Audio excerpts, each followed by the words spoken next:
recording. And it's already 4:02. We're 2 minutes late. Sorry. But let's get started with our super cool duper webinar for today. Thank you very, very much for joining. We're already 45 participants. Hopefully, we're going to get more participants today. My name is Angela Serrano. For those of you who don't know me, I am the head of talent management at Bunny Inc. And well, I am the one in charge of helping you guys with everything regarding our platform and to bring you all of this awesome content and fortunately be able to help you guys with all your journey and making part and becoming a pro with VoiceBunny and all of our Bunny Inc. categories. Alongside with me, we have Juan Santiago Mendoza, is our quality control manager. Hey everyone. Hey, He's Katie. awesome as well. He's in charge to make sure that we're working only with you guys who are the best and to make sure that you all understand and that you learn a lot about everything that is that surrounds quality and that surrounds audio engineering for voice actors. And today we have the very awesome, amazing special guest that has completed over 2,000 projects for VoiceBunny. Katie Gaskin. She is one of our top Bunny pros and VoiceBunny. We love her. She has been an amazing addict, part of the team for the past 2 to 3 years. So Katie, why don't you tell us a little bit more about yourself as Juan Santiago and I did. I live in New York in the U.S. and I almost thought you were going to say I've been an addict because you said addict. I think you're going for addition, but I'm a bunny addict, a VoiceBunny addict. I love VoiceBunny. I love working on VoiceBunny. So it's just been really great being a part of the team.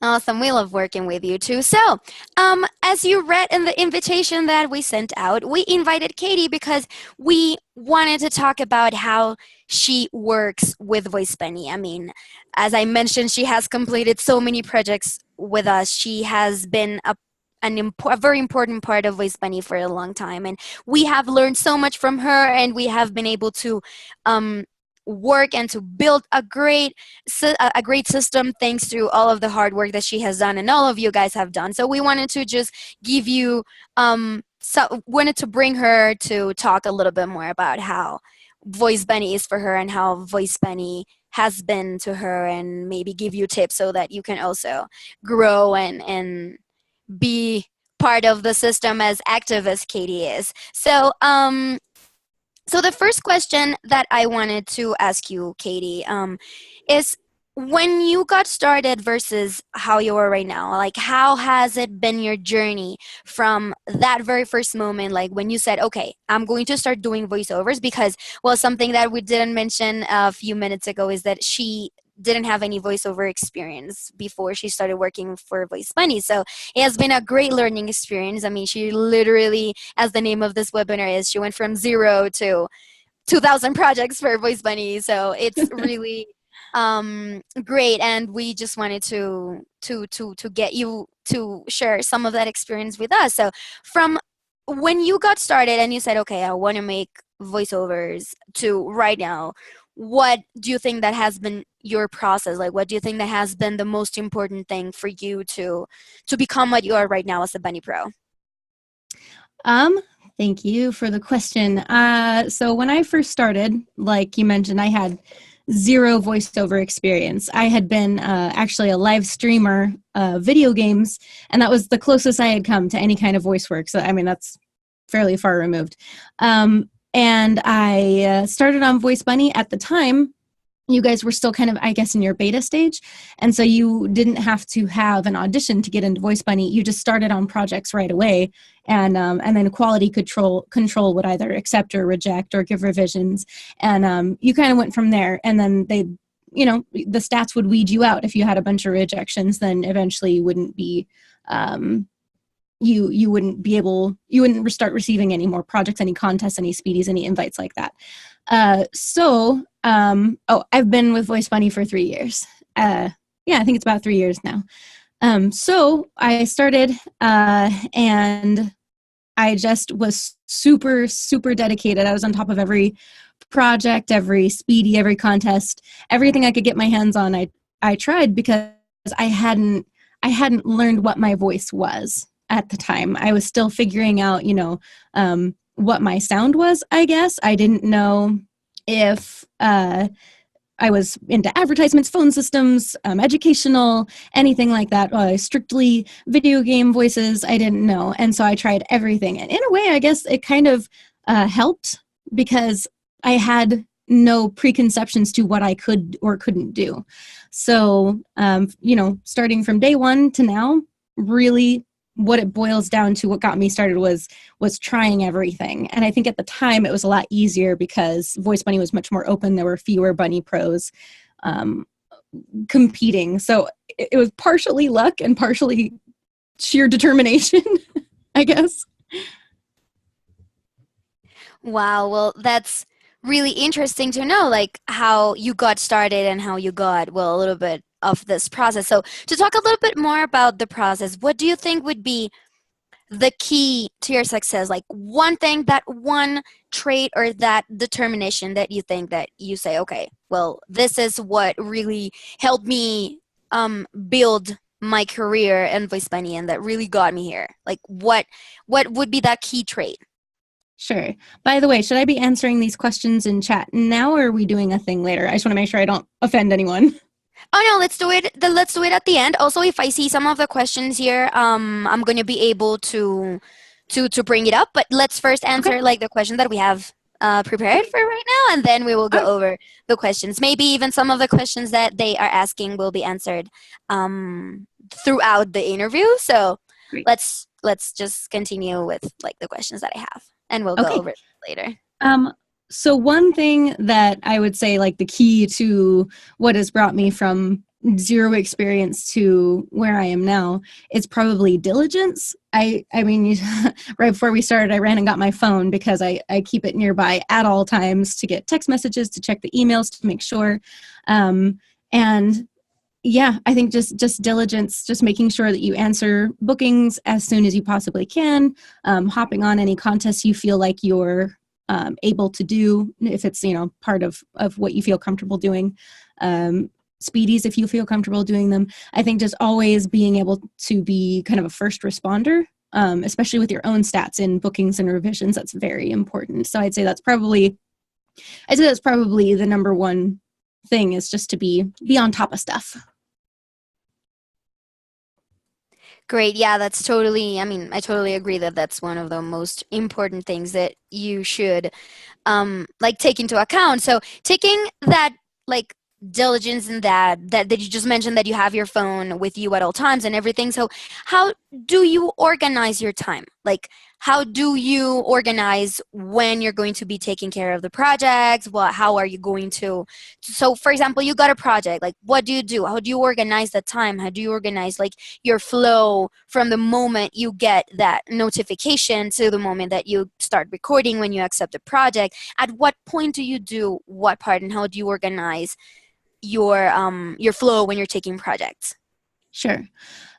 So when I first get a project, it pops up on my phone. I get a text message and I immediately open it on my phone because it's faster for me to respond there than to get to my computer.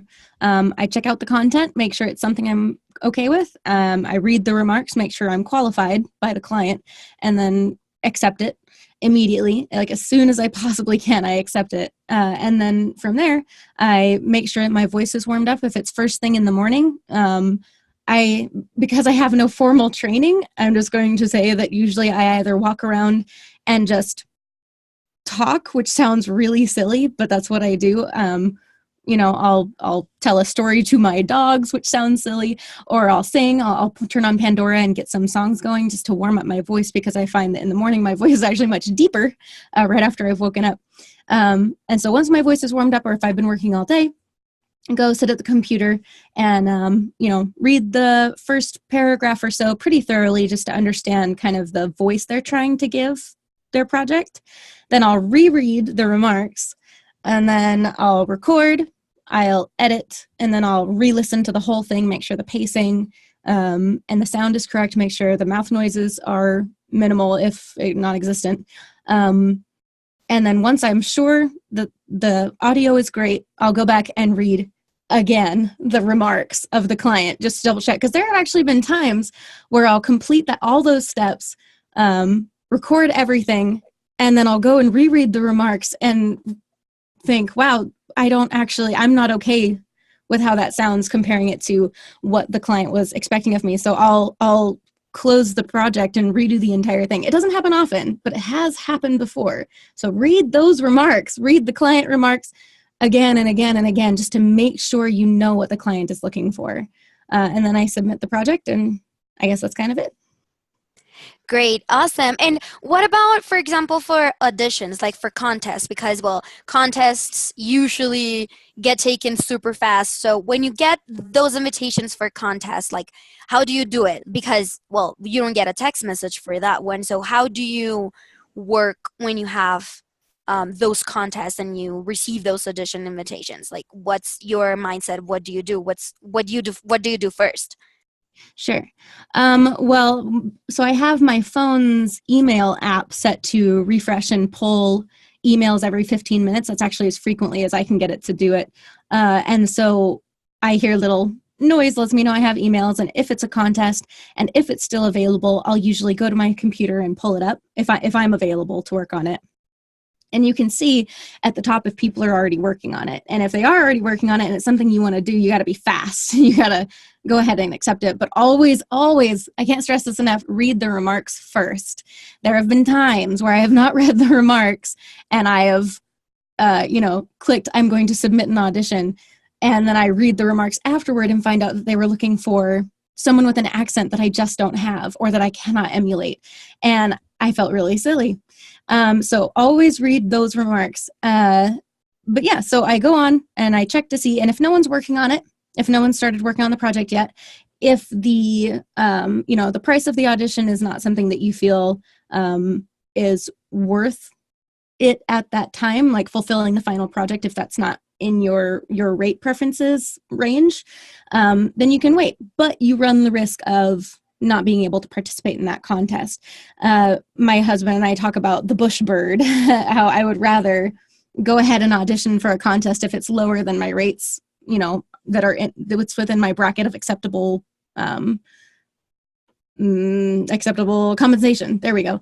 Then let it go and just not receive it at all. Plus, if you're trying to build up your stats, it's important to work on as many projects as you feel you can.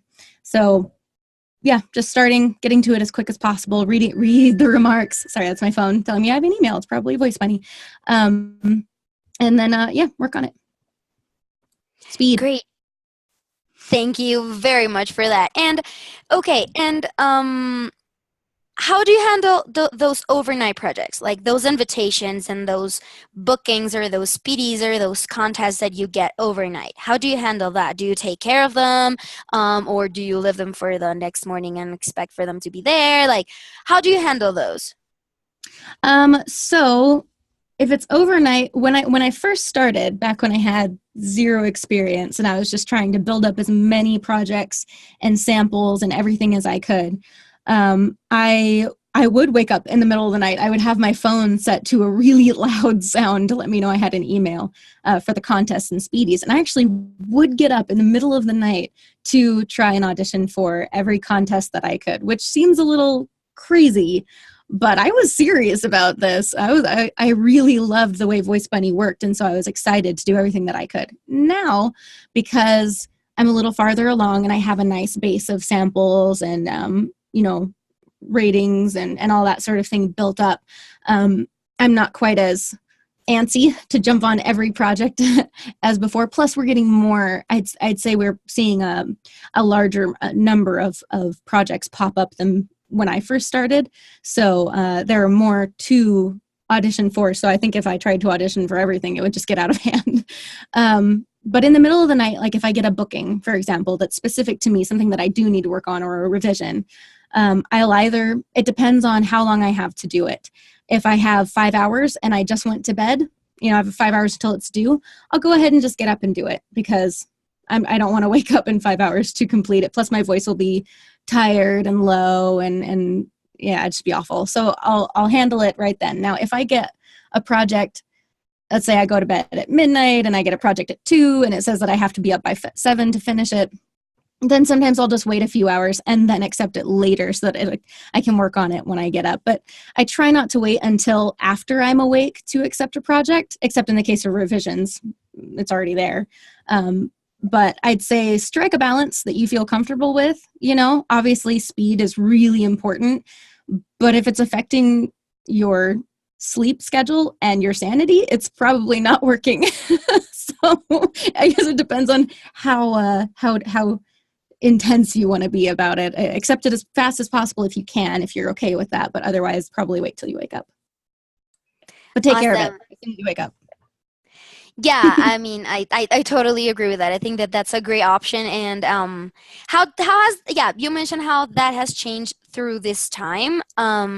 And what about for the revisions? You mentioned a little bit more about it, but how do you handle revisions? Like, how do you handle extra rewards that you will ask for, and how do you handle those revisions that you get from clients that, well, maybe they're asking for some different things, or maybe you get that difficult client that's requesting a lot of revisions.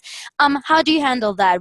At what point do you think, okay, I'm going to contact the production management team, or going to maybe, I don't know, see what I can do, or I'm going to record 2 takes, or how do you handle those revisions that you may get for those projects that you maybe are not 100% sure how they're turning out?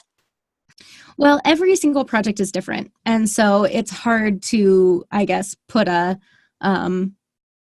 blanket tier system, how to respond to each project. I'd say figure out what you feel is fair.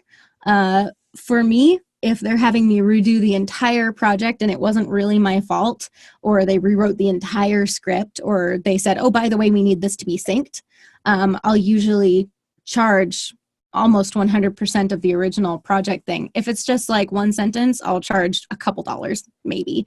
Obviously, if it's my fault, nothing. It was my bad. I need to fix it myself. If they're asking, there was the longest one I ever did where they asked for multiple takes. I think it was like a 7-minute audio file, and they asked for 3 takes. And I thought that was a little unfair given, at the time my rates were pretty low because it was back when I was first starting-ish. So I think I actually wrote into VoiceBunny and asked what I should do about that. And I think they said, well, just do multiple takes. So I did. If they're asking you to sync a project where they didn't, click on the 50% extra, make sure you contact VoiceBunny. If their revisions are really confusing, sometimes, quite often actually, I'll get projects from overseas where maybe however they worded things was kind of confusing, maybe because English wasn't their first language. So you reach out to VoiceBunny for clarifications. And basically, if you don't understand what's going on, reach out to VoiceBunny, because I'd say it's better for everyone to wait, a couple of hours to get things figured out than to go back and forth, so many times trying to do what you think the client wants when it's not really what they want, and they're not, So I'd say whatever you feel is fair, and however you feel comfortable, however much you feel comfortable with the revision itself. I don't know. I'd say I'm not sure. You can probably tell me, Angela. I feel like I reach out to VoiceBunny management maybe more often than most, maybe. I do fairly frequently, because I know that on the community board, sometimes it takes a while to get answered when it's like a revision or something time sensitive. So I don't know. Yeah, well, I totally agree with you. I think that just to pitch in a little bit, the idea is that you talk more, but I'm just going to pitch in a little bit. I think that that's the best way to do it. I mean, we will never ask you guys to just go ahead and go back and forth, back and forth, back and forth for 1,000 revisions. I mean, if something is unclear, if the revision or the remarks are not clear, the revision remarks are not clear either, or there's something that you really don't understand, our production management team via email is super, super fast always to reply to whatever you need that is time sensitive. So if you are just about to accept a booking and you don't really understand what they need or what it means or what's necessary, we're always going to be there to help you out and make sure that everything that you need and all of the questions that you have are answered. As per the revision rewards, just as Katie was saying, I mean, it's a matter of you assessing what has been requested and what has been asked for. So if it's just, if there are many changes to that revision. For example, yeah, a complete reread with a different tone. Like the initial was, oh no, I needed to sound conversational and happy, and then they request a revision. No, you know what? Let's make it serious. Well, it's basically you followed those revisions, and that's why also quality control is there, and Juan Santiago can say it about it. I mean, if we approved it, it was because we felt also that it was matching those requirements from the original project. So we really want to encourage you to make sure that first, as Katie has distressed several times, to read those remarks and make sure that the recording that you're delivering really matches very well what the client is asking for to reduce that revision window. And also to make sure that you also let us know and if you have those type of issues. So let's move to the next question. My next question is, you were talking a little bit about it, and we already touched that topic. How do you handle your rates? How have they evolved through time? How do you know when you can increase them, or maybe you should maybe lower them a little bit? Where do you locate yourself, or how do you manage your rates for VoiceBunny and, well, maybe voice acting in general if you use the same rating? Sure. Yeah, so I view rates as very fluid. Even now, my rates are constantly changing. I'll check on them once, maybe twice a month to see if they're where I would like them to be. When I first started, because I had zero experience, I knew that I was going to be competing with people who had gone to college, paid a lot of money for degrees in all of this, and I had so I started very low. I think I put my rates as the lowest I could. I checked out, check the browse page. The browse page is one of my frequented pages. I guess how I do things is I check the browse page, see where my rates fall when you do the get an instant, what does it say? Get an instant quote. Yeah. Quote. So I check the quotes and it shows everyone's quotes on that first page. And so I check and see kind of what the ballpark figure is that people are charging. And then when I was first starting, I made myself the lowest. And so I appealed to the, I just need this fast. I just need a voice for my project crowd. And that was great because that's all I could provide. And so they would book me. And it got to a point where after I had completed, I think, around 100 projects or so, that I started to feel my rates were a little too low, especially when I'd get bigger projects. They'd book me for really big projects because I wasn't charging very much. And so I was like, wow, even working, a job outside the hub, a minimum wage job would probably pay me more per hour than this. This is really rough. And so I started increasing my rates. But I just kind of always try to keep my rates really competitive.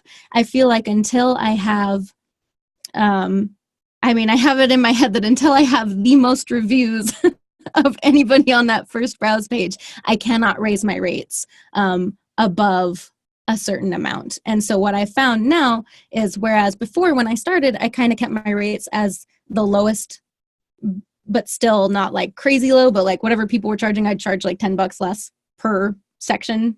Now I find that I'm kind of at the highest point rate-wise in the lowest bracket, because when you see over on the left, you can sort samples. For example, would you like to view samples that will cost between $79 and $100? And so before, at the beginning, I would have been charging like $69, but now I'm charging $99. So I'm at the highest point at the lowest bracket, if that makes sense. And I feel it's plenty fair.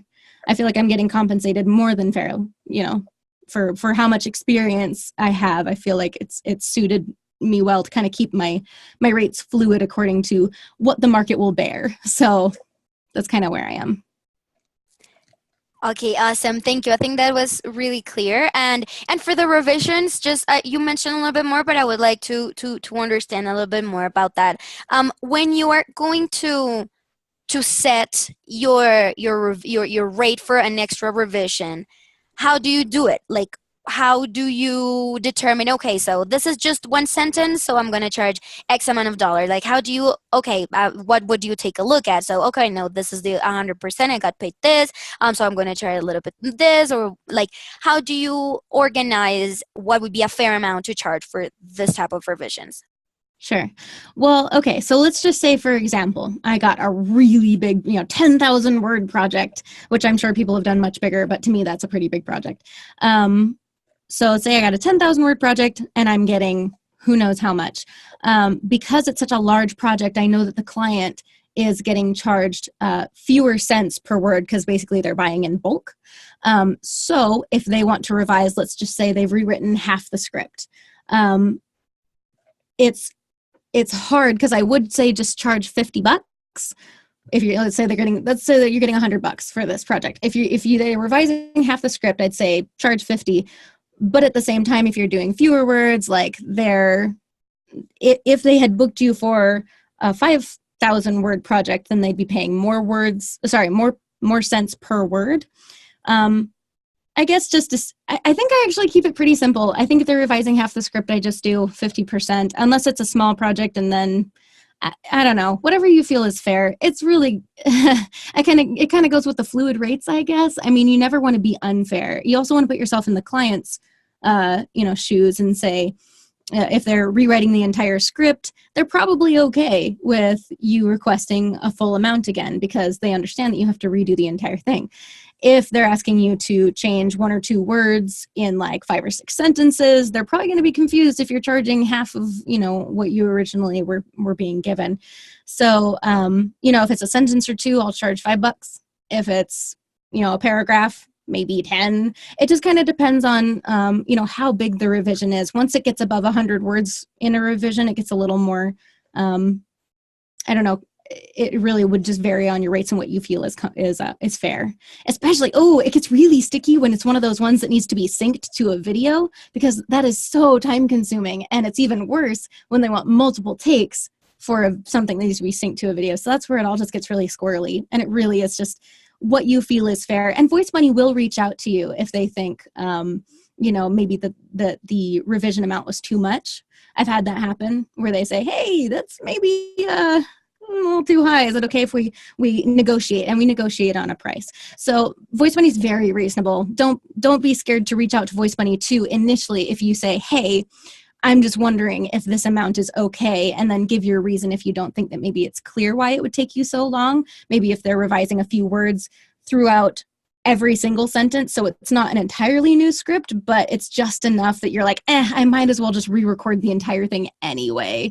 Talk to VoiceBunny. VoiceBunny is very, very good about, communicating. So yeah, I'd say talk to VoiceBunny if you're confused. Otherwise, whatever you think is fair. Great, awesome, thank you. I'd just like to add a little note there.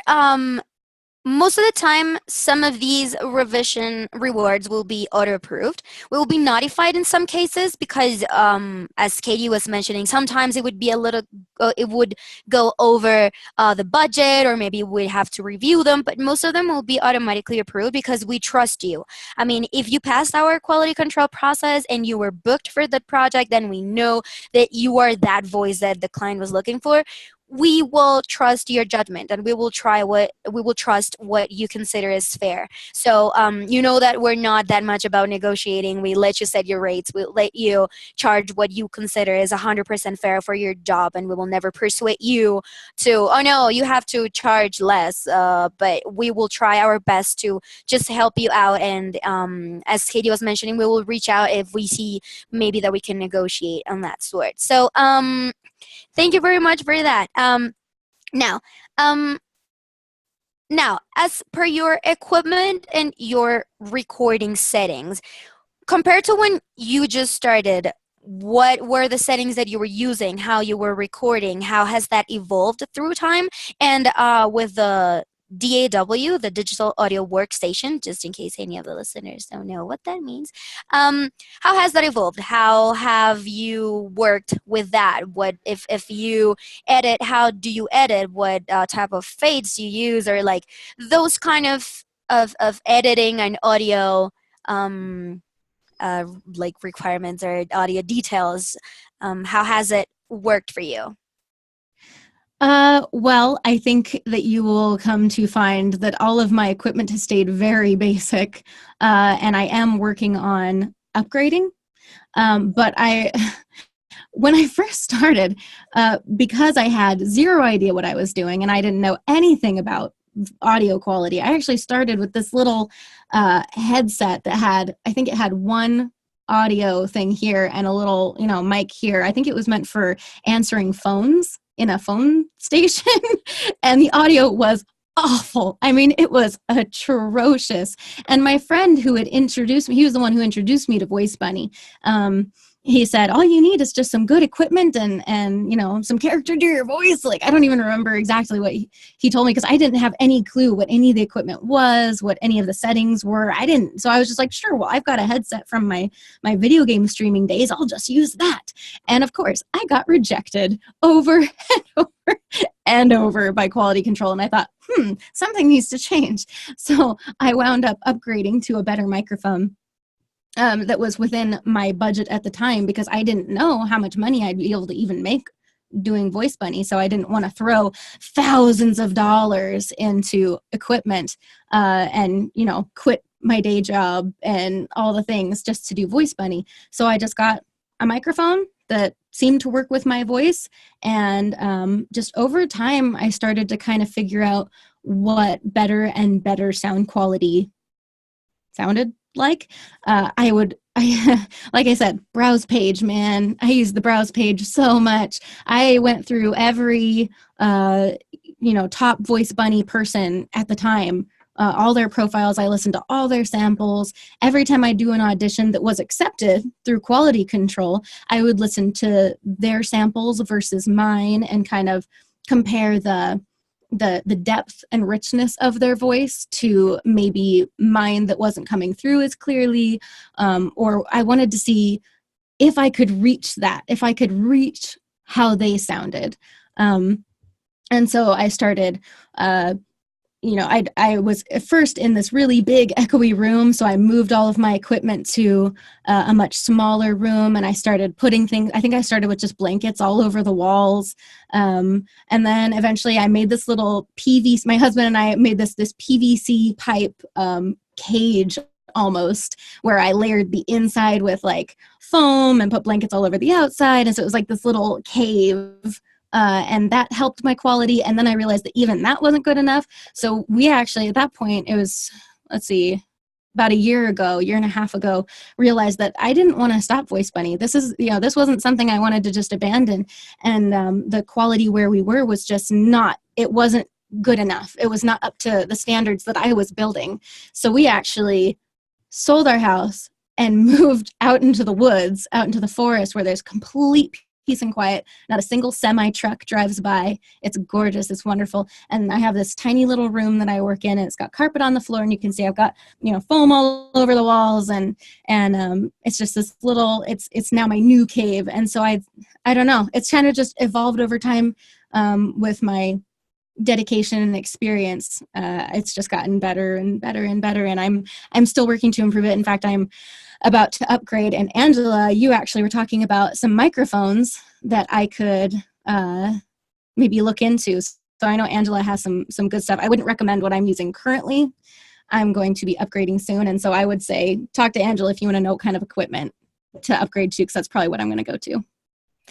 Thanks. Oh, that's really nice. Juan Santiago and I are always there in the community to help you guys with that. And we have a lot of articles in the community recommending a lot of equipment. Juan Santiago actually has more experience than I do. So we're always there, and we will be super happy to help you and give you reviews. And if you have questions, we're always there. I mean, we in the tips and advice section of the community, we have an article on microphones. We hosted a webinar on microphones. We have interface options, acoustic equipment. There's a lot of things that you can put there. And if you want help, just let us know in the comment section of those articles.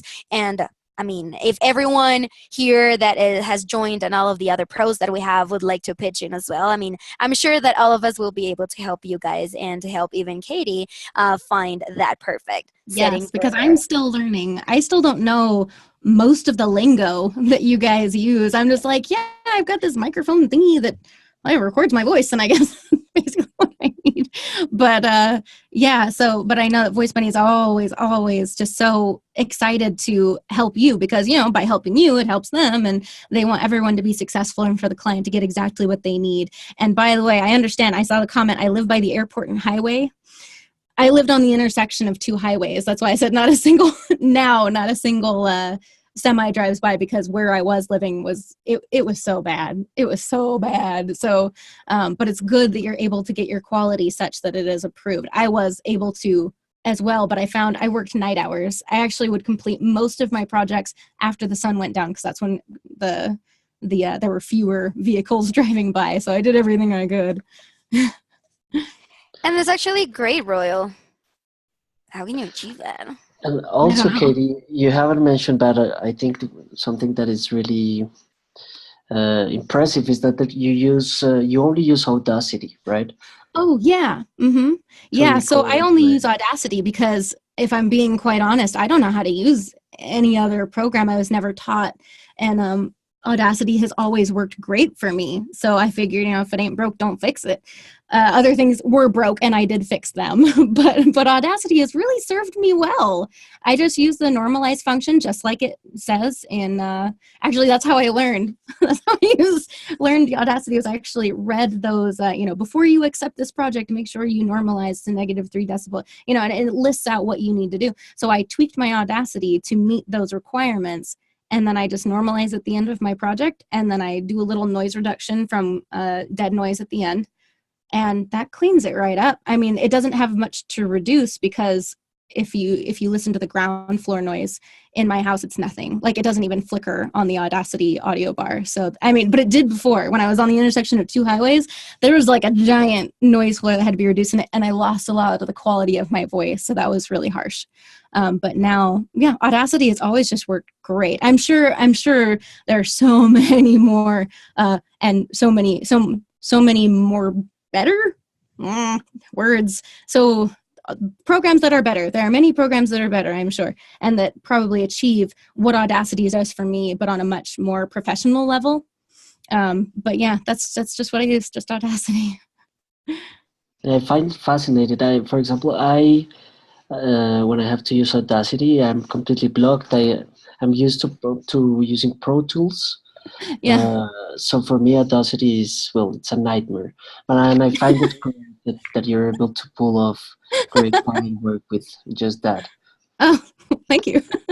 Yeah, it's actually really impressive. And I'm reading in the comments that Owen as well only use Audacity. I mean, I don't know how you guys do it. Like, I don't know if it's because maybe Juan Santiago and I were trained audio engineers, so we're just like, oh, what's going on here? And I'm just so used to Pro Tools. I mean, I use Audacity, and I'm like, how do you use this? I don't understand. Oh, I don't know. And I'm sure I'd be the same way if I had that training. I'd be like, why would anyone use anything but something professional? But you hand me a professional thing, and I'm like, look at all these bells and whistles.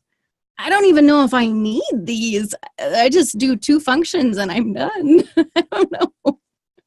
You just have it really figured out. Like, seriously, that's just amazing. And that really shows also as well, like, as I know that whatever you're used to will be fine. I mean, as long as you understand how your program work and how your software is built, it will be enough. I mean, you will be able to do anything. I mean, as long as you understand how that system works and you have used it and you practice with it. I mean, you can use from Audacity to Pro Tools to Cubase that I'm seeing it here mentioned, to Logic Pro, to, I mean, there are many options out there that you can try. Adobe Audition. I see that Jorge is an Audition promoter right here, and Royal, and that's really nice.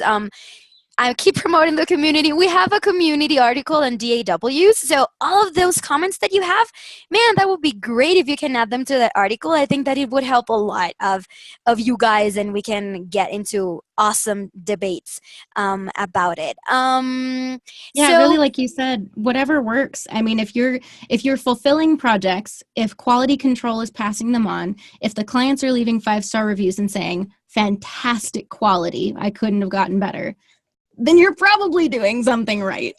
So yeah, totally. I mean, our quality control standards are also improving, but what we have always said and what I always say, if you listen to what we have to say, we will never reject anything just because, and we will never request a revision just because. Juan Santiago can actually go deeper into that.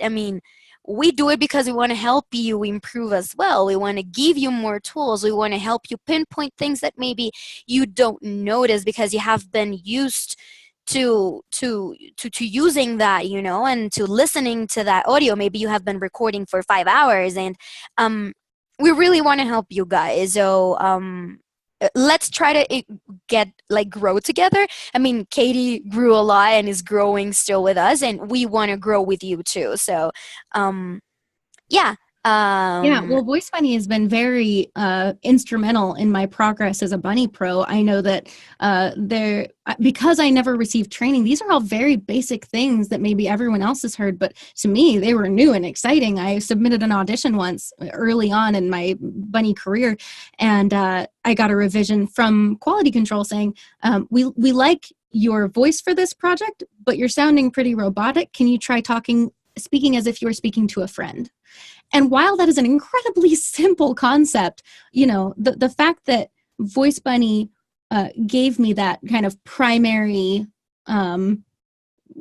hint or tip into improving my quality, that was something that really helped me grow as a pro. And so, VoiceBunny is very into the idea of helping you progress as a voice actor, and I love that. Right, and I think we're one of the few voice acting sites that provides like detailed feedback to the talents, and most of you guys don't appreciate that much from us. Like quality control is not we're like seen like the enemy, You're the but we bad really guys. put exactly the bad guys, but we really put a lot of effort into providing feedback. And what you said, we really want you guys to grow along with us. So whenever you receive feedback from us, just take it positive and try to learn from it and try to keep upgrading your equipment and improving your recording space. That way, your career will also grow. And if you have any questions, maybe as you say you don't handle the lingo, just ask us. The community is open. It's an open space. I personally review most of the cases over there. Same as Angela. I I review them really all. providing like detailed feedback, and I love this topic. So, hey, what equipment do you have? What are you using? Okay, maybe that's why we're having this issue. So yeah, make sure you use those tools. Absolutely. Well, that audition actually that I got the quality control revision from, where they said, "Can you try speaking as if you're speaking to a friend, like they're right in front of you?" I went ahead and resubmitted the audio, and it was approved by the client as the winning audition.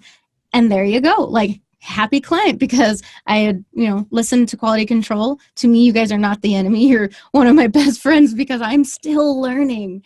And so, yeah, you're not out to get us. You're out to really help us. I can attest to that. Thank you. You're our best friend too. Okay, so the last question that I have from my side, right before we jump into the 24 questions we have in our Q&A section, is what if you have to choose just one thing? What you like the most about VoiceBunny? Just one thing that you say, I love it. One Like I thing? just can't live without it. Just the one thing That you itself say. is a hard one thing. Man, but there's so many. Okay, one thing. Probably it's between speed and fairness, because speed, upon working, I've tried other websites because I'm new. I didn't just go with VoiceBunny and call it good. I've auditioned and I've put my voice out on lots of different sites, and you guys are by far the fastest for submitting projects, the fastest for reviewing projects, the fastest for accepting files, our auditions and things, and the fastest for having the client receive what they need and have them approve it. Like, the turnaround time is just phenomenal, but also the fairness of your rates. One of the things I absolutely love is that we get to choose our own rates. It's not given to you per word, flat, like you have no choice. Also, I love the transparency. You see as a pro what you're going to be receiving per project. You don't have to think, oh, I'm receiving this and then minus a cut for VoiceBunny. Like VoiceBunny has already taken their part. There's another website that I kind of use. I don't really like it because I have to go and I have to negotiate with the client. And then if I say, the website's taking 20% off of this, is there any way, that you can, like, it's awkward asking them to cover that fee. And then if they don't, you feel gypped because, you're not getting what you feel is fair. And the website leaves it kind of on you as a pro to have that uncomfortable conversation. So VoiceBunny making it so transparent, so intuitive, and having the client interact with an interface that, gives them the numbers. If they're okay with it, they click accept. Like, it's so easy and it's so fair. And what we see is what we receive. There's no weird underhanded fee scheming. I don't know. I love that. I love that about VoiceBunny versus other websites. No, thank you. Well, that's what we're aiming for, and we're glad that it has worked for you that way. And well, maybe that also helps and also gives another perspective to our attendees today. Like, we really try to make things as transparent as possible, and I'm happy that you see that. So, let's jump to those questions. So the first question that we have right here, I think you already went a little over this one, but let's see, maybe you have something else that you would like to add. So can you go through a day in your life? How do you organize your day to ensure you have maximum productivity? This is from Leah. That's a fun one. All right, Leah. Leah. I hope I'm getting it. I hope. Please don't judge me. I am terrible at pronouncing names of people, so please don't hate me if I butcher your name. Okay. So, oh man, I lost the question. How did I lose it? It disappeared. Oh, it's in the answered questions. It's, can you go through a day in your life? How do you do to organize your day to ensure you have maximum productivity? Okay, so, well, first, I think it's really important to establish your priorities. Early on in my VoiceBunny career, sleep was not a priority. Sleep was secondary to all things VoiceBunny. So it depends on where you are in your journey. For me, back then, VoiceBunny always came first. Now, sleep is one of my top priorities because I haven't been getting a whole lot of it lately, and I find that I go crazy and my quality and work suffers. I start to sound robotic. I can't get my sounds, I sound out like an educational thing when I'm trying to do like a bubbly advertisement, so make sure your priorities are straight. But for me, I wake up when I wake up because now VoiceBunny is my sole source of income. Well, not sole, it's my main source of income. And so VoiceBunny takes priority when I'm awake. So I get up, I make sure all my projects are good to go. If I received a booking or revisions, first thing I do in the morning, after I walk around and talk or whatever. Water. Someone had mentioned water in the comments earlier. Water is so important, staying hydrated, which, by the way, I'm really thirsty.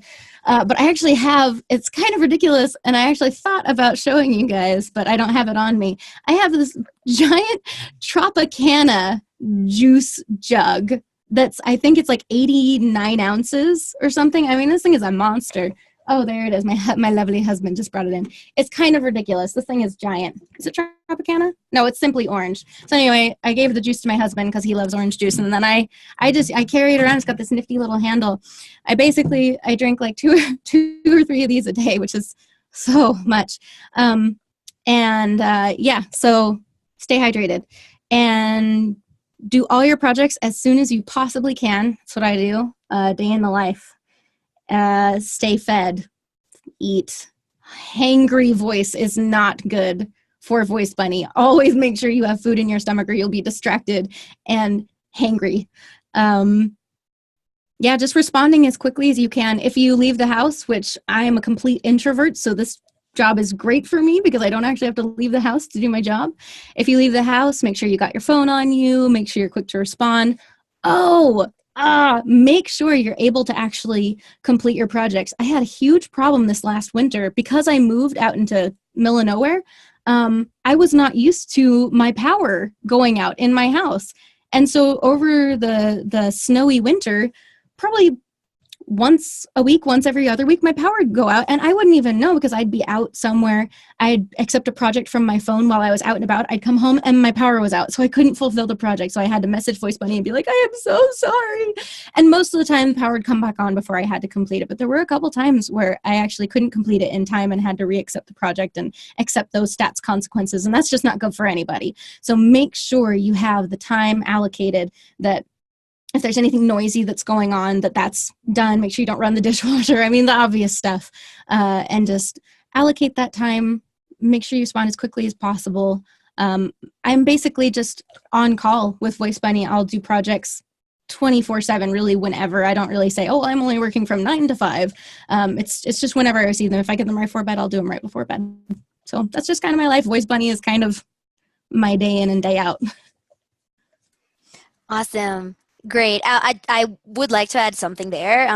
Sure. If you see yourself that you cannot complete that project in time, that you're having troubles recording, that you're having any issues, or that you get the project and, oh no, I cannot take it right away, but I'll be able to take it in 3 hours, please send us an email. Production management team will always be there.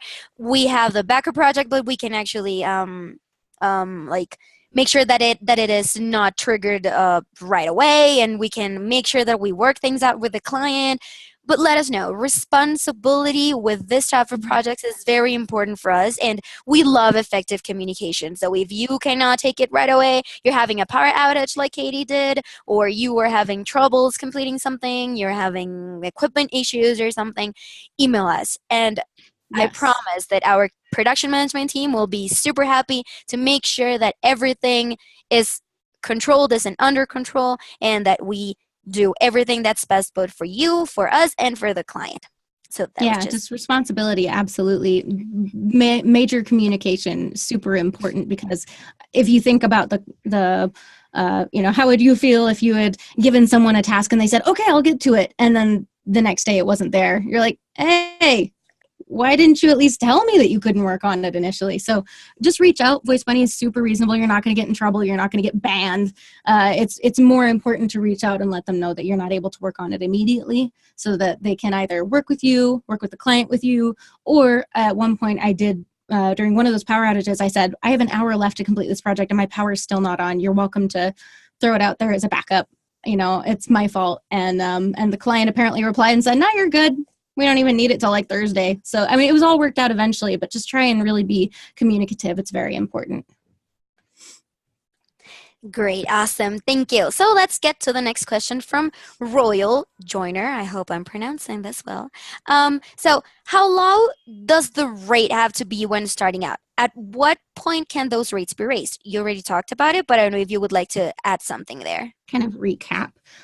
Like I said earlier, rates are very, very fluid for me.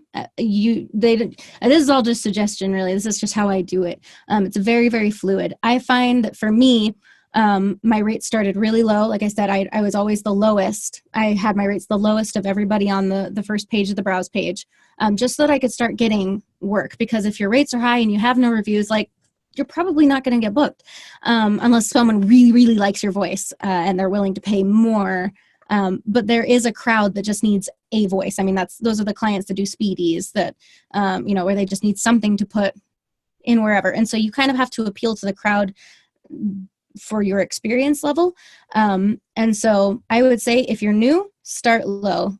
My husband just started actually, I think 3 months ago, and I went with him to the rates, and I went onto his browse page and I made sure that his rates were fairly low, and he started getting work. And I'm just starting to think now, because he's actually completed quite a few projects, now we can start seeing if we can very slowly raise the rates. And you'll know if you raise them too much, because your projects will immediately stop. I've had that happen, and I was like, oh, and I had to backpedal and relower my rates and kind of go from there. And it's messy, because if you're using this as a primary source of income and you raise your rates too quickly, and then all the projects just stop, that's scary, because you don't know when they're going to pick back up again. So I'd say just very, very, very slowly raise your rates. I'd say it's probably safe to never raise your rates so that you're asking for more than a penny more per word in each category at a time. And just take it slow. It's really a game of patience, figuring out the sweet point between what you feel is fair compensation and way too many projects. Because there have been times where, in the very beginning, especially after I kind of started to pick up speed and I had several samples, where I started getting swamped with so many projects a day that were all really long, but I was not receiving very much money for them, compensation. So it was hard on my throat. It was really hard on my voice. I wasn't delivering really quality stuff. I was up into late hours of the night, or waking up in the middle of the night. I started to get sick. I threw my voice out. It was just bad. It was bad. So really try and be patient and find that sweet spot between what you feel is fair and where your projects are in the comfortable receiving range. Because if you get too many, you start to get swamped and your throat blows out. But at the same time, you don't want to get so few at such a high rate that you've been charging, where you feel like it's like super duper fair and this is awesome, you're getting tons of money, but then still you're seeing your projects trickle off. But like I said, whatever the market will bear, if you're still getting tons of projects and you start increasing your rates, and they're still flowing in, keep going. Why not? Obviously, clients like your voice enough that you can charge more. So it's really a game of patience. You're not going to see overnight if your rate change works, but you can usually tell within a week or two if you're comfortable with the amount of work you're getting or not, and then adjust from there. Awesome. Thank you. Now, next one. So you mentioned that you didn't have formal training, but what about audio engineering or editing skills? Did you have some of those before? There's another question, but I'm going to answer it by text. Oh, okay. So do you want me to? Yeah, the one from the audio engineering and the editing skills. So you mentioned that you didn't have any formal training for voice acting, but did you have any audio engineering training or any editing training or what kind of training did you get around voice acting, or was it all like empiric? Sure. So I had nothing. Oh, hey, it's VoiceBunny. That's my VoiceBunny sound. Sorry, let me just close this, make sure I'm all right. So I had zero experience at all. The closest I guess you could say I had come to having experience was I had done a couple of YouTube videos where I had to sync just audio to a video, but I didn't actually go into an audio editing program. I think I used Windows Movie Maker. And so the audio was just there as a file. Like there was no options to edit the actual audio. It's just the chunk file. And then I, cut it and spliced it and did whatever. But that was really, super self-taught. In terms of actual audio editing skills, absolutely nothing. And to be honest, I really don't know much more than what I told you that I use Audacity. So until I get more experience and more training, what I do on VoiceBunny so far is probably what I'll just continue doing because I love what I do. So. Awesome. Okay, so Erica was asking a question, but I think that we have already talked about what she was mentioning about rates. So Charles is asking another question. So most of the work I am offered, which are mostly backups, always come 12 hours after the project was made available. Did you find VoiceBunny's algorithm would penalize you if you weren't able to accept invitations at, say, 3 a.m. in the morning? It seems to me that there is very little we can do to go through that initial wall and build positive stats. Okay, so I actually thought about this. Probably the scariest and most nebulous part of this is that we pros cannot actually see what backups are being made for our own projects. So I have no idea how many times my projects have gotten put up as backups. I'm actually kind of curious to know, but I doubt you guys have that information on hand. I'd like to think that not very many because I'm so quick to respond, but there have been times where, for example, there was one time, I think last year, where I stopped receiving text alerts from VoiceBunny. And I think I had gone down to my parents for a weekend. And so I had no clue that I had received some sort of, I think I won a contest, I think. And so VoiceBunny finally reached out to me and said, hey, are you ever going to work on this? I was like, I didn't know. So I don't know if there is a backup there. In terms of just starting and feeling penalized for not being able to get to projects on time, again, I think it kind of comes with how determined are you planning on being, because I would get up in the middle of the night to do projects, and I'm not saying that's what you need to do, but if you feel like you're getting penalized, in terms of not being able to get to projects quick enough to audition for them. Turn your phone up way, way, way high if you're willing to get up and audition for them in the middle of the night. Because I know a lot of them appear between the hours of like 3 a.m. and 8 a.m. And I'm always sleeping during those hours. I'm a night owl, but 3 a.m., 4 a.m. is usually my limit. I'm usually in bed around 2. But then I don't wake up till really late, and I find in my email box that there were like 4 auditions, 4 contests, 4 backups that I missed. For your own projects, in terms of not being able to respond to, let's just say, a booking. If you get booked at 3 a.m. and you don't find out till you wake up, well, again, it kind of just depends on how determined you want to be. You guys probably heard, I have that really loud ringtone, the VoiceBunny, it's on my VoiceBunny text. So I can hear this thing from across the house. I know when I've got a project, and unless their text alert system is down, I will hear it, and it will wake me up in the middle of the night. And then from there, if I get woken up in the middle of the night, I can determine if I have enough time to wait until I get a couple more hours of sleep, or if I need to fulfill it right away. So I think it comes down to being diligent and determined. If you're really hoping to build those stats and get those projects out there, take that. Like, go ahead and keep your phone close. Turn it up high. Make it a really obnoxious ringtone that you will definitely hear. And if you're lacking for samples, one thing that I did when I was first starting is because I didn't have any prior work experience and I didn't have any samples, VoiceBunny sent me an email, just one of their automated emails saying, hey, we're looking for these categories in these voice age ranges that we don't have enough of. I think it was like teenage movie trailers. And I'm like, I don't have any of those. And they're like, if you have any, please upload them right away. So I actually wrote my own script for 2 different movie trailers. I think they were like 10 or 15 seconds apiece. And I had full creative license because I wrote them and I recorded them. I guess you could say I directed them too. And I uploaded them. And I've gotten booked so many times off of those. Those weren't actual projects. They were things that I made up. But at least I had samples. So get those samples up. You've got to get samples up because that's what people book you off of. So samples and determination, I think, are probably the two main things. Thank you, Katie. So just to clarify, I mean, we will never ask you to wake up in the middle of the night. Like, no, you don't have to. You don't have to. Definitely not. Yeah, I just wanted to mention that because, I mean, we will not make you do it. We will never say, oh, just wake up in the middle of the night and do it. I mean, we know there are different time zones. There are different conditions. I mean, you may be a person that prefer to be woken up in the early morning, or we will never ask you. So if you want the stats, like Carol was saying, it doesn't mean that you have to necessarily wake up.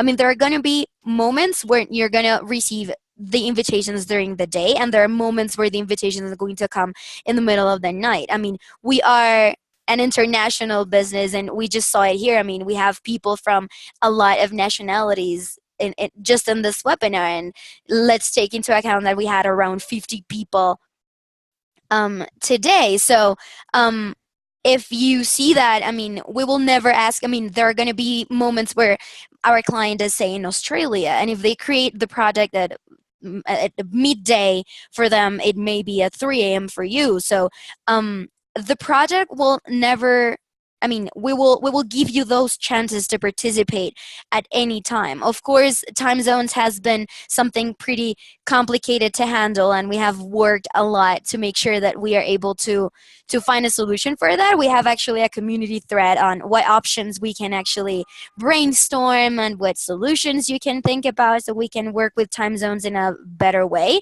But if you don't reply, for example, to a contest, it will not penalize you directly. Why? Yeah. First, for what Katie was mentioning at the beginning, that there are projects that maybe your voice won't count.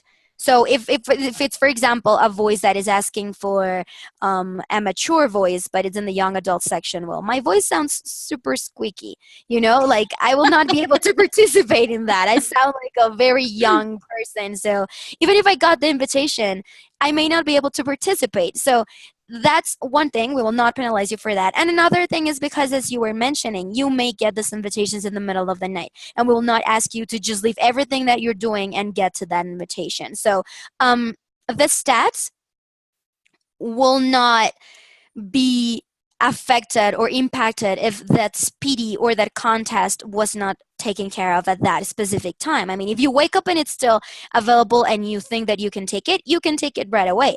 If it's already taken, I'm sure that you will still be getting more invitations in the future. And as Katie was mentioning, 90% of our projects right now, and this is increasing, are bookings. So the samples, and actually not having 1,000 samples, but having good, great, high quality samples that showcase your work and that you are very confident that are a great representation of your voice.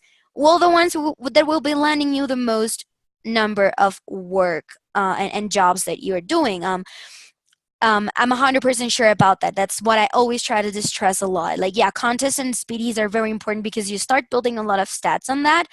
But bookings are like the most important area where you can build your stats. Definitely. I'd say making sure that you're weeding out your samples as you go. There have been times where I go to my own samples page to see, how they're sorted. And I hear some where I'm like, oh yeah, I remember that project. They actually wanted me to sound like this. And I don't feel confident that that was my best work, but that's what they wanted. Like I did a peppier version or whatever. And they said, no, we want to keep it very serious. But, that's not what I want other clients to hear necessarily. So I'll weed out my own samples. So make sure you're keeping only the best ones that you think showcase your voice so that they kind of know what they're getting when they book you. Exactly. The important thing about samples is that they should portray your latest work. I mean, because not all the work we do is the best, and as time passes, we hopefully improve with time.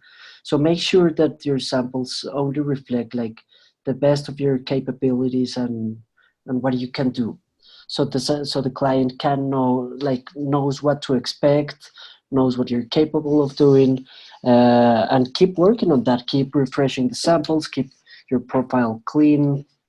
That's gonna help you too. Yeah, don't just have a swamped profile. It's really important to pick good, clean, strong samples.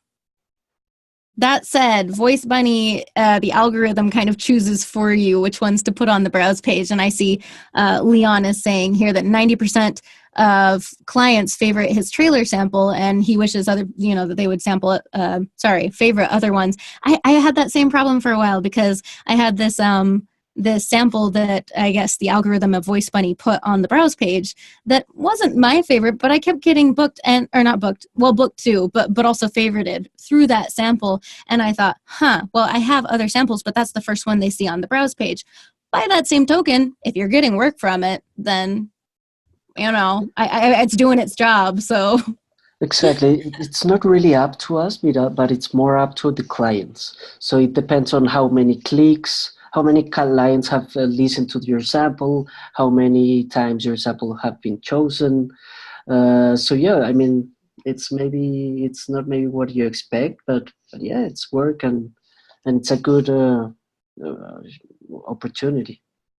Yeah, those samples are also ranked. I mean, you have your stats, those count a lot, and there's also the sample stats. So if you see that you're getting a lot of bookings from this one sample, well, maybe you can try to think about, okay, maybe I should make more things similar to this one or something like that, and do not delete that sample because that sample is the one that the clients are liking the most. yeah, don't delete that. You lose a lot of work that way. Yeah, totally. So it's a matter of also knowing, okay, this sample has been here for 6 months and I haven't gotten a booking. Let's just eliminate it and try to see what other sample I can upload that may attract more clients than that. So it's also a matter of noticing, okay, I mean, I have this many samples and these are just not getting anything, but this one is giving me great work. So maybe I can try to do something similar to that kind of thing, and it may work really well. I Oh no, muted you're myself muted. by accident. Oh, wait. Yeah, sorry. I was going to click on the Q&A and I just muted. Sorry. Next question. Do you use other services besides VoiceBunny to earn enough to support you? You already mentioned that we were your primary Yes. source of income, but do you use other websites or other services? So for a long time, actually, probably 2 of these 3 years, I was doing ACX, the Audio Book Creation Exchange. I think that's what it stands for Amazon's Audible. And I was doing some voice work on there, doing audio books. I think I have about 30 books out, but like 10 of them are really short pamphlets for how to play an app game. And they're good, but unless you can get royalty share or pay for production, they don't offer you a whole lot unless you know that book's going to sell a lot. So I kind of backed away from that just because it wasn't quite worth my time. I did enjoy it, but it wasn't bringing in enough income to take away from VoiceBunny time, because my voice would be all worn out and then I'd have a really hard time doing VoiceBunny work as well. I've tried other websites. I tried Fiverr. That went nowhere. There was one girl who had already cornered the market, and that's just who everybody used.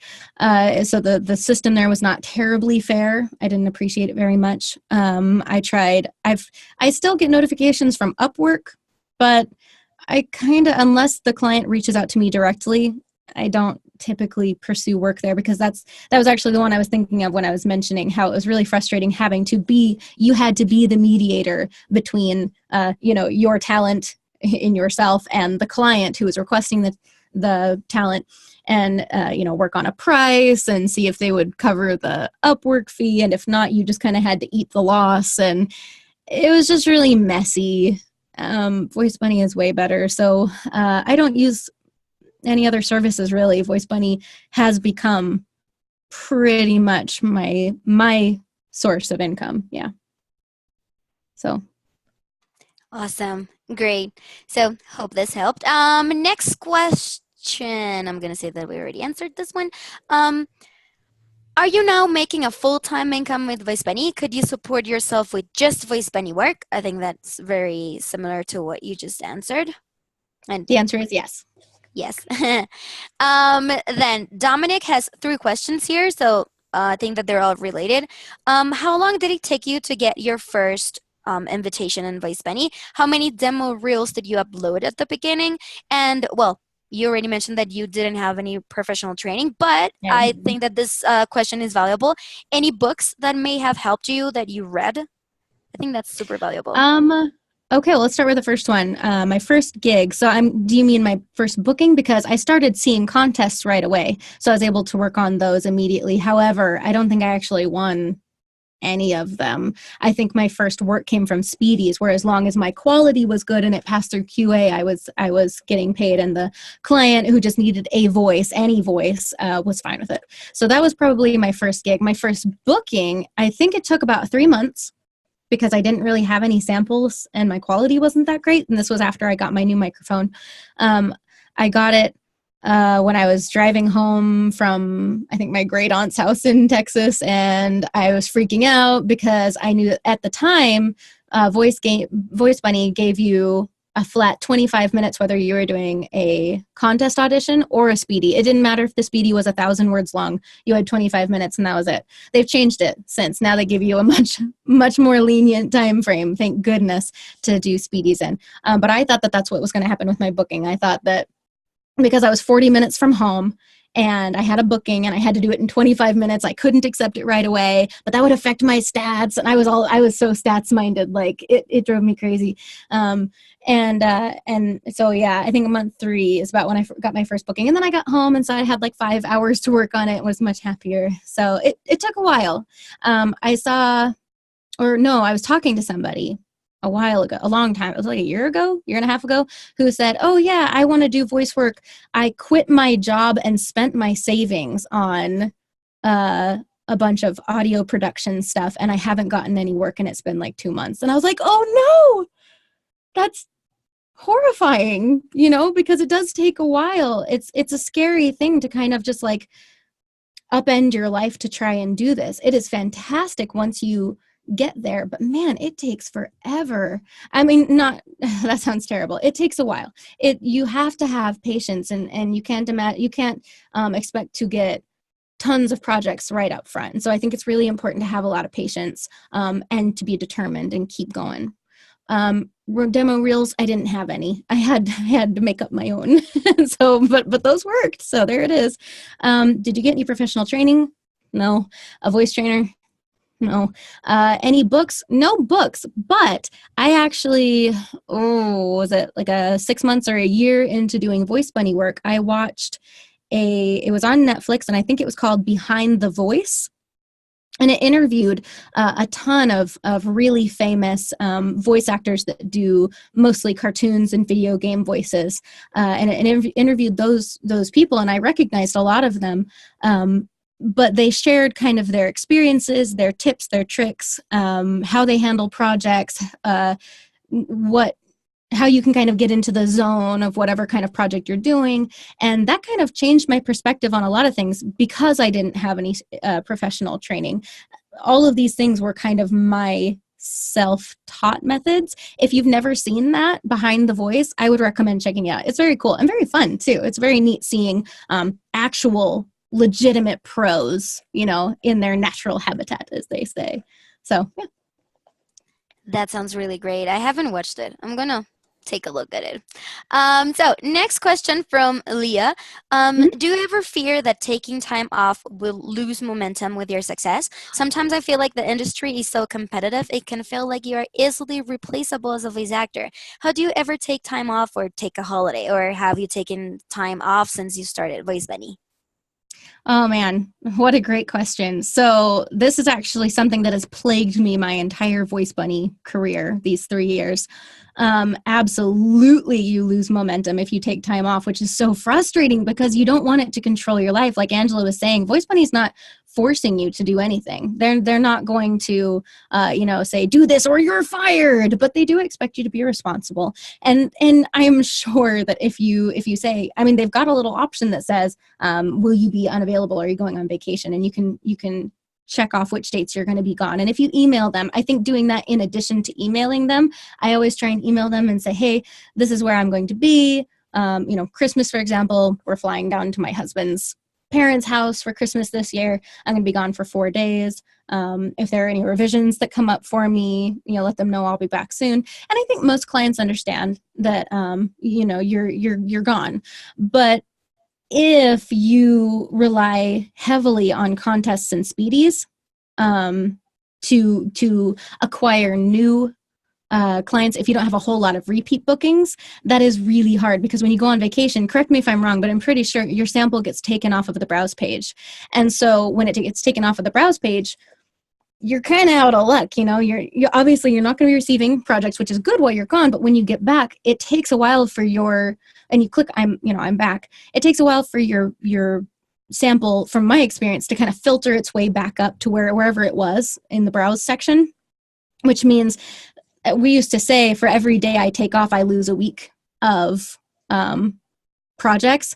So it's kind of one of those occupational hazards where I wouldn't say you have to work holidays and weekends, but if you want to keep that really good momentum going, it's probably a good idea to at least be as open as you can. And you don't have to. No one is forcing you to do anything. And in fact, just recently, because we hit my 3-year mark this summer, we decided, you know what, we want to travel more, but we can't because every time I leave and I leave VoiceBunny, I lose a lot of momentum and a lot of work. So because, I had gotten to a good point here, and this is something that nobody has to do, but it was just a personal choice we made.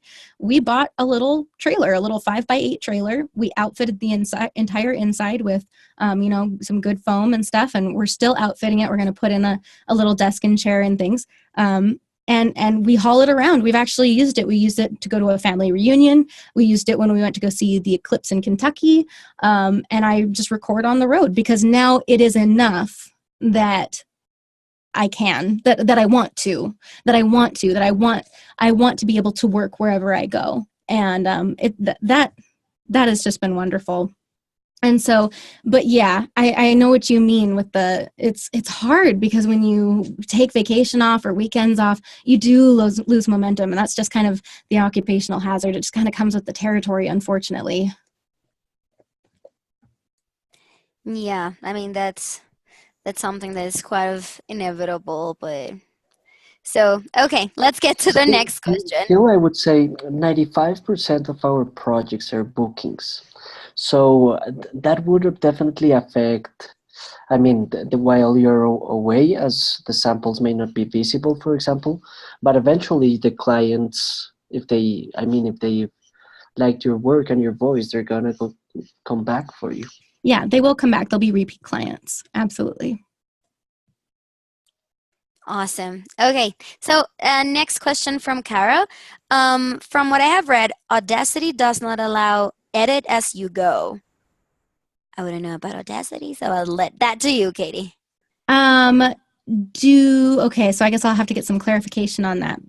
I have seen some alternative, very simple audio editing tools that I actually considered when I got a Chromebook and found out I couldn't use Audacity. I was really broken up about that, actually. But if I'm thinking correctly, I think what you mean is you have to do the entire project, and if you mess up in the middle, well, you're out of luck. You got to redo the whole thing. Audacity is not that way. You can absolutely, in fact, how I record, a lot of people do this. My husband doesn't do this. My husband is much better. He doesn't stumble over his words nearly as much as I do. And so he can do almost an entire booking in one take. It's very impressive. Sometimes he messes up and has to pause and go back and edit. For me, I pause in between every sentence, and sometimes within a sentence if there's like a good comma break and it's going to flow smoothly.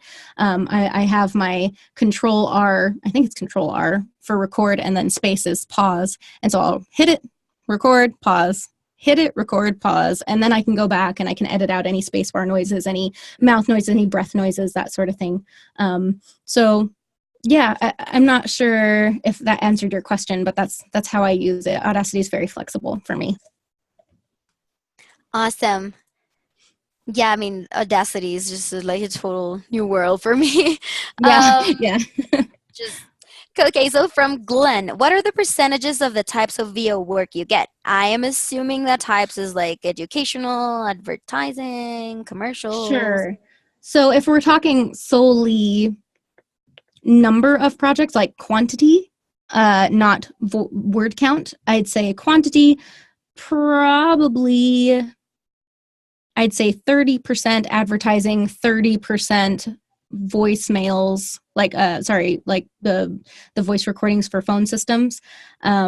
Probably 10% for presentations, educational, trainings for businesses. Enrollment especially is big this time of year. I get a lot of enrollment, insurance enrollment for companies. I get a lot of those. And those sheer number of words, that's definitely the most I do because they always have really big projects. And then the other, remaining percentage is kind of distributed among character voices, video game voices. I don't think I really do audiobooks or podcasts. And for some reason, I'm sure all of you have one, but whenever I receive a project that says, we need you to sound inspirational, for whatever reason, I can never do them to the client's satisfaction. I try so hard. I listen to other, inspirational things, but for some reason, I just can't do it. Don't know why, but they never like it. So that's just one of the things. Inspirational is a genre I cannot do. But yeah, mostly commercials, phone systems, educational presentations, that sort of thing. I can do a little bit about everything. It's very versatile. I guess it comes with not having settled on a voice in training, but I'm sure you learned how to be versatile in training. So I don't know. I just do kind of everything. Sorry, that was very roundabout, but that's, yeah. Yeah, it's okay. I mean, there's no right or wrong. So now, next question from Glenn. How do you get around hungry stomach noises during recording? That's a great... Keeping not hungry? Well, no, the struggle is real. It really is. I get that. I'm sorry if you hear all these weird noises. I'm playing with a hot water bottle. It's cold up here in southern New York.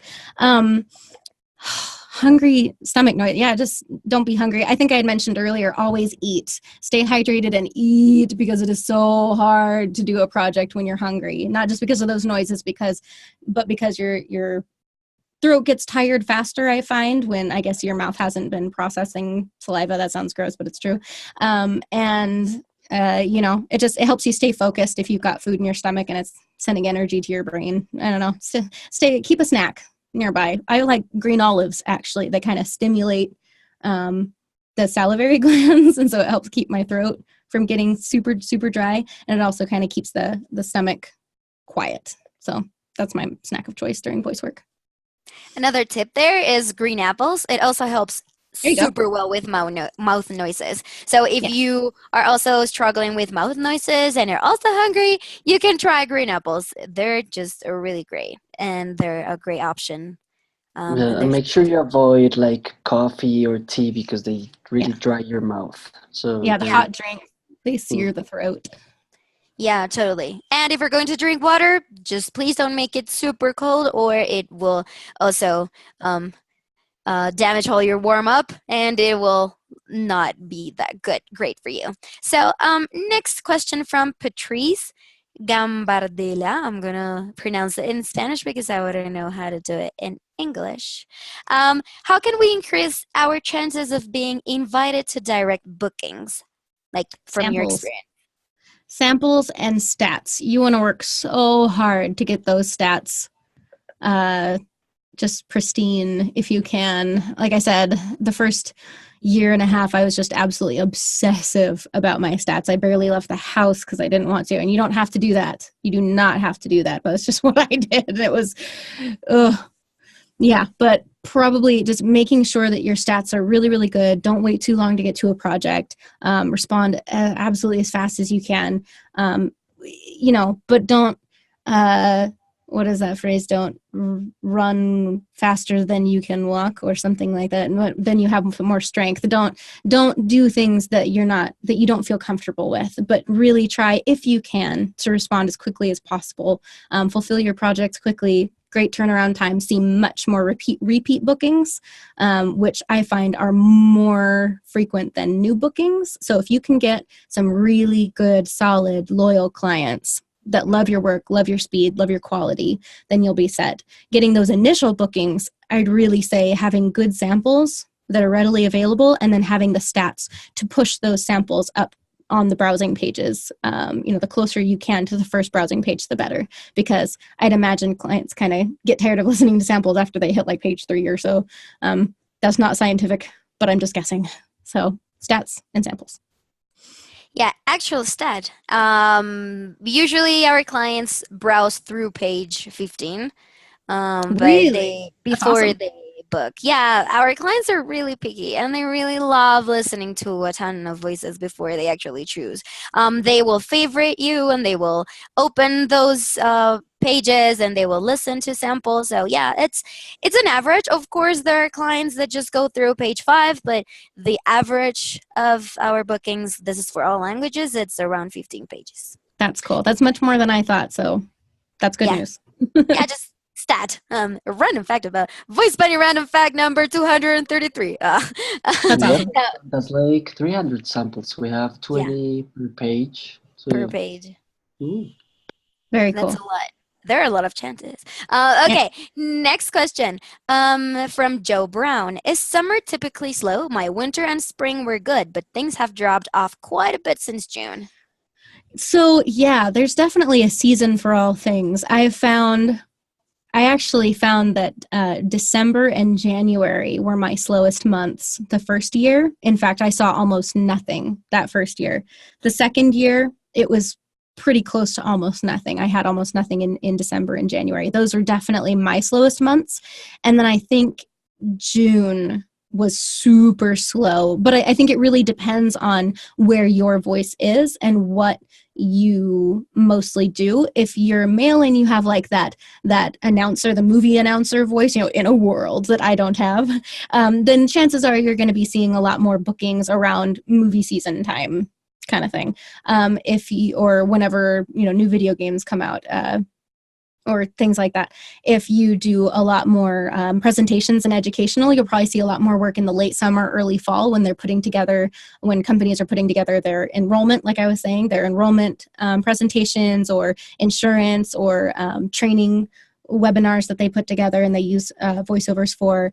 It really just depends on what you do. You see a lot more commercial voices, a lot more advertising for retailers, I'd say in the spring and summer, and then at the start of fall when they're doing their fall boosts, like coming up on fall savings and Thanksgiving and Halloween and all those kinds of super sale holidays hit. So it really just depends on what kind you're used to. You can kind of gauge when things will drop off for you, I'd say. Awesome. Thank you. That's super insightful. Well, yeah, Glenn was asking that same question.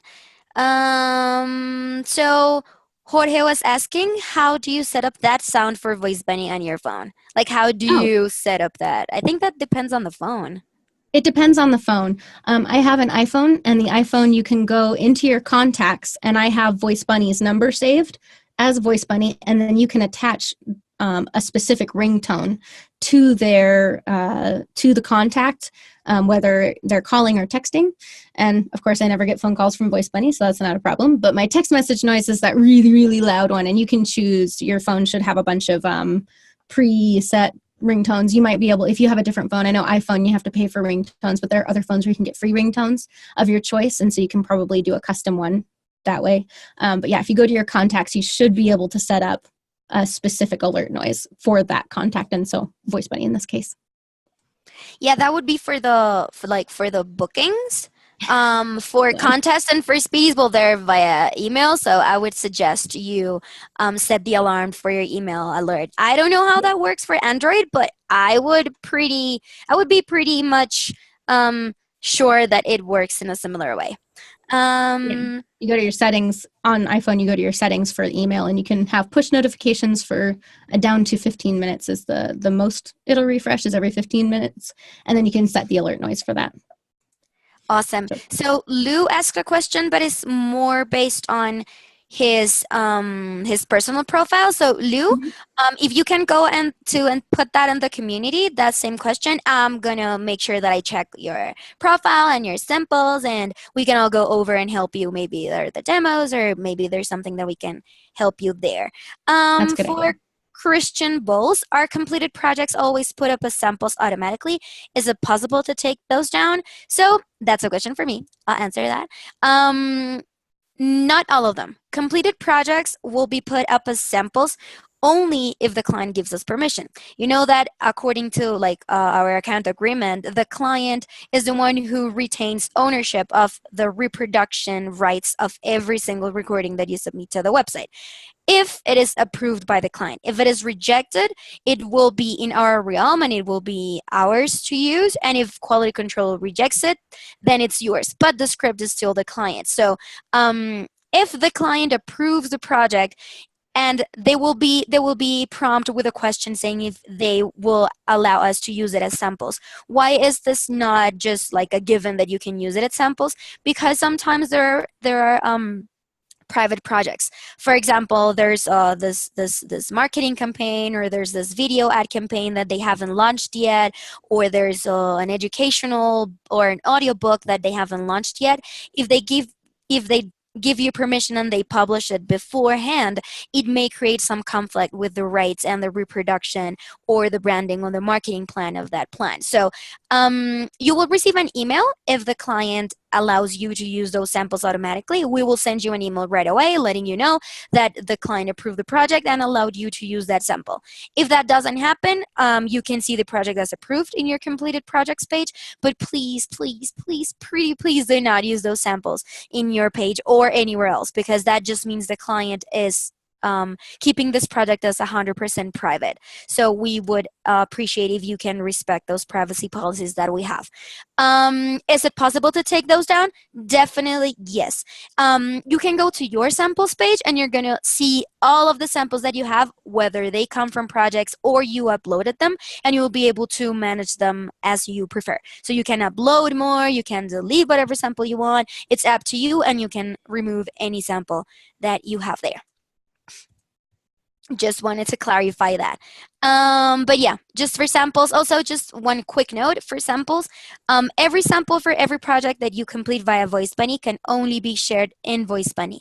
If you want to share that outside, if you have your own personal website, you would have to link VoiceBunny, your VoiceBunny profile there, and the samples link or the VoiceBunny link there. Why? Because we are the ones who have the permission to use that. So it's very important to be able to share your VoiceBunny profile if you're going to use those samples that were completed via our website. Just wanted to clarify that. Next question from Charles. You mentioned the Bunny Pro's browse page has pricing filters. I have used this feature before, but for some reason this filter is not available at the moment. That's for me. Yes, that filter was taken down because we want to make sure that you can get instant price quotes directly from that specific pro. So those filters, we kind of took them away, but if you get the instant price code, you're going to be able to see those pricing of those first people on the browse page. Next question from Patrice. That's more for Katie. How many samples should one have? Like, what do you think, or what do you consider? I mean, right now, I have quite a few because I've completed so many projects, and I'm kind of loath to take any of them down because I don't want to see any. I don't know which ones have been favorited, so I'm scared to take any down that may have possibly gotten favorited. So unless they're really atrocious, then I don't remove them. But if you're just starting out and you want to know how many samples would be good to have, I mean, I can't give a statistic, but I'd say probably at least 3 of each kind, just so that there's a variety for clients to listen to. I'd say if you're going to do, commercials and advertising, you could do like one that's perky and bubbly, or whatever your sound is, whatever you feel comfortable doing. But for me, it would be one that's like enthusiastic, one that is a hard sell, one that is, I don't know, more person to person. I mean, you always want to make them sound personable, but I think there's a certain sound quality that goes beyond just your regular hard sell when you're trying to be personable and like you're really talking to someone else. And same goes for IVR phone systems. You want to do like your standard IVR voice because there's actually a statistic that some people feel more comfortable speaking to a robot than a person. They feel more comfortable that way. So I think it's important to have that because there is a market for that. And then have one that's much more personable, and then have one that's much more professional. I'd say probably about 3 of each. It's a safe guess. I don't know. Awesome, thanks. Yeah, I would like to add there. I mean, the idea of the samples is to showcase the quality of your work, what you're capable of doing, the different interpretations you can make, for example. So I would say having 20 samples should be enough. And that's something that we're going to start working on. Because, I mean, we don't have a limit of the number of samples you can have right now.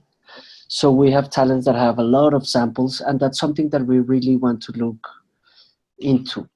We want to, I mean, if everyone starts just uploading samples, then the search is gonna blow of the incredible number of samples, and the clients it would be harder for them to find the right voice they're looking for. So we're gonna work on that, but I would say 20 samples or maybe 30 samples should be enough to show the best of your work and the different things you can do. Absolutely. Awesome, thank you. So I think that we already answered almost like all of the questions. There were a lot of that were repeated. So and there are some of them that I believe that would be better to pitch more and to have like more of a debate. So I sent them to the community. So we went a little overboard the time, a little bit more than we wanted to, but it was so great and we were having so much fun. I didn't want to just like stop it. So, thank you very, very, very much for everyone who just stuck with us for all this time. It was super long, but it was really great. I'm really happy that we're able to host this space. Thank you, thank you, thank you very much, Katie, for everything, not just for hosting this panel, but for all the insights that you gave us, all your encouragement and everything that you have done for us through all these years that you have been with us. And we just really hope that this strengthens our relationship even more and that we can keep growing together.